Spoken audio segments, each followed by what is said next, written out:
बिस्मिल्लाहिर्रहमानिर्रहीम। अस्सलाम वालेकुम दोस्तों, एक गल फनी भी आ ते समझण वाली गल भी आ ते वीडियो पूरी जरूर वेखियो दोस्तों। एक मरासी सी वो छोरा बड़ा गरीब सी, बहुत गरीब सी, जिंदगी दे हथों तंग आ गया यार। गरीबी ते अल्लाह दे हथ दे विच आ, कोई गरीब है कोई अमीर आ।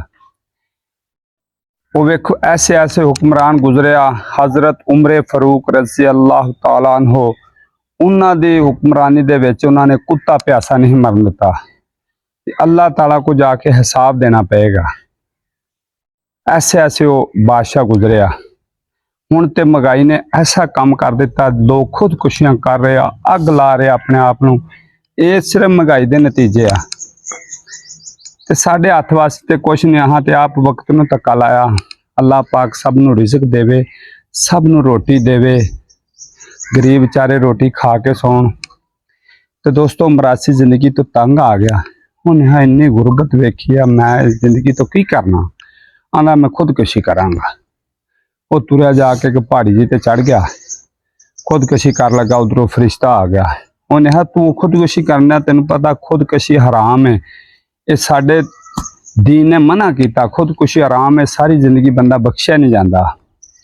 तो तू खुदकुशी ना कर, तेन मैं अमीर बना देना।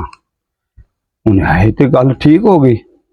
मरासी वापस मुड़ गया। उन्हें आया फरिश्ते ने भी जदों तू किसी के घर जावे ना, कोई बीमार का पता लैन, समझ ला जेदे मैं पैरों वाल खलोता होया करा ना, समझ लियो उन्हें मर जाना। जेदे मैं सिर वाल खलोता होया उन्हें बच जाना।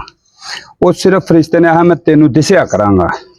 वो जी डन हो गई। मुड़ आया पिछे, वापसी आउण डया तो एक घर बंदे बड़े बनडे होण। उन्हें वेख्या, उन्हें आखिया भी आ ते इस घर कोई रौला। वो मरासी वड़िया, जाके वेख्या तो फरिश्ता ਉਹਦੇ पैरों वाल खलोता होवे बंदे दे। उन्हें जांदे मरासी ने आख्या इन्हें तो एक मिनट नहीं बचना। तो फरिश्ता खलोता ही जान कढ़न आया है। वो भाई उस वेले फरिश्ते ने जान कढ़ ली, वो मर गया बंदा। ते वो भाइयों ने मरासी नूं ना सिर चुक लिया। उन्हें आख्या भी ये तो वाकई भाई ये तो कोई वली आ, इनू हर गल का पता लगता। उन्होंने भाई हथों हथी चुक लिया। ते वो फिर एक दिन कोई बंदा बीमार सी, उन्होंने सद के खड़िया। उन्हें जांदिया वेख्या तो फरिश्ता वो सिर वाल खलोता है। उन्हें दो फूका मारिया, उन्हें उठ के बह।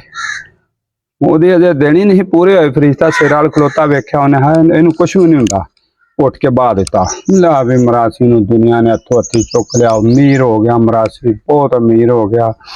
फिर उन्होंने मरन का ख्याल भुल गया। जो बंदे को पैसा होवे उदों बंदे का मरन नूं जी भी नहीं करता। जो भुख होवे उदों बंदा मरदा। आंदा भी मैं खुदकुशी कर ला। हुण पैसा आ गया, उहदा जिंदगी दी भी ख्वाहिशां वध गईयां। वो भाई खुदकुशी कर ओ नाने दा ओहदा जिंदगी च बड़ी ओहदी दिलचस्पी वध गई। पैसा बहुत हो गया। एक दिन घर बैठा हुक्का ला के ते लाते लाते चढ़ा के ऐ झादी पई ते फरिश्ता पैरों वाल खलोता होवे। उन्हें पुड़ के लत्तां एनू कीतियां। वो एनू लत्तां करे फरिश्ता उधरों जो पुड़ के एन हो गया। घर के चूल्हे ते रोटियां पकाउण दे, उन्होंने वेख्या उन्हें इनू कोई शैतान पुड़ा हो गया, ये पुड़की जांदा। उन्हें भाई भज के आण के उन्हें फड़िया। और जो फन जो फरिश्ता लत्त पैरों वाल होवे, वो पुड़ के जान घूम के ते हो जो ना है तो बिल्कुल शदाई हो गया। वो घरदियां ने रस्से लियाते, रस्से लिया के ते ओहदा सारा कुछ बन दिता, लत्तां बाहां पैर।